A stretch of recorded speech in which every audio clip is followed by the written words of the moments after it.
بسم اللہ الرحمن الرحیم۔ السلام علیکم ورحمۃ اللہ۔ اسرائیلی وزیر اعظم نتین یاہو نے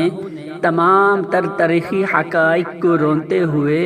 دوسری جنگ عظیم کے دوران یہودیوں کے قتل عام کا اصل ذمہ دار ہٹلر کے بجائے ایک مسلم رہنما کو قرار دے دیا۔ اسرائیلی وزیر اعظم نتین یاہو نے اسرائیل میں عالمی صہیونی کانگریس کے اجلاس سے خطاب کرتے ہوئے کہا کہ ہٹلر یہودیوں کو جرمنی سے ختم نہیں صرف بے دخل کرنا چاہتا تھا، لیکن مفتی اعظم فلسطین امیر الحسینی نے ہٹلر کو یہودیوں کے بڑے پیمانے پر قتل عام کے لیے آمادہ کیا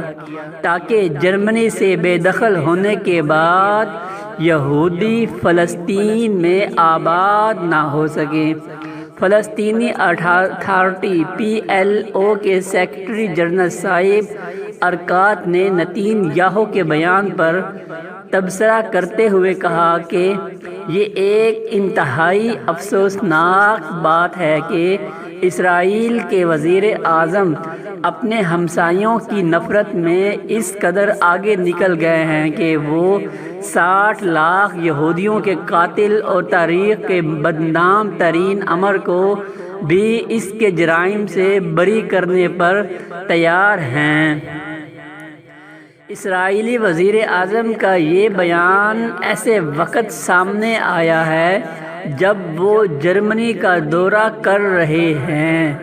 جہاں وہ جرمن چانسلر انگیلا میرکل سے ملاقات میں اسرائیل سمیت مشرق وسطیٰ کی موجودہ صورتحال کے بارے میں بات چیت کریں گے۔ تجزیہ کاروں نے نتین یاہو کے اس متنازع بیان کو اسرائیل اور فلسطینیوں کے مابین حالیہ کشیدگی کے دوران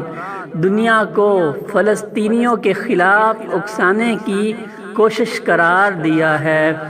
واضح رہے کہ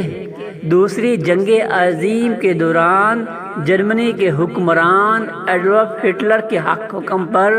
60 لاکھ یہودیوں کو گیس چیمبرز میں ڈال کر ہلاک کر دیا گیا تھا، جسے ہولوکاسٹ کا نام دیا جاتا ہے، اور جرمنی اور یورپ کے متعدد ممالک میں ہٹلر کی حمایت اور ہولوکاسٹ کی مخالفت یا اس پر سوال اٹھانا بھی سخت جرم ہے، اور خلاف ورزی کرنے والوں کو سخت سزاؤں کا سامنا کرنا پڑتا ہے۔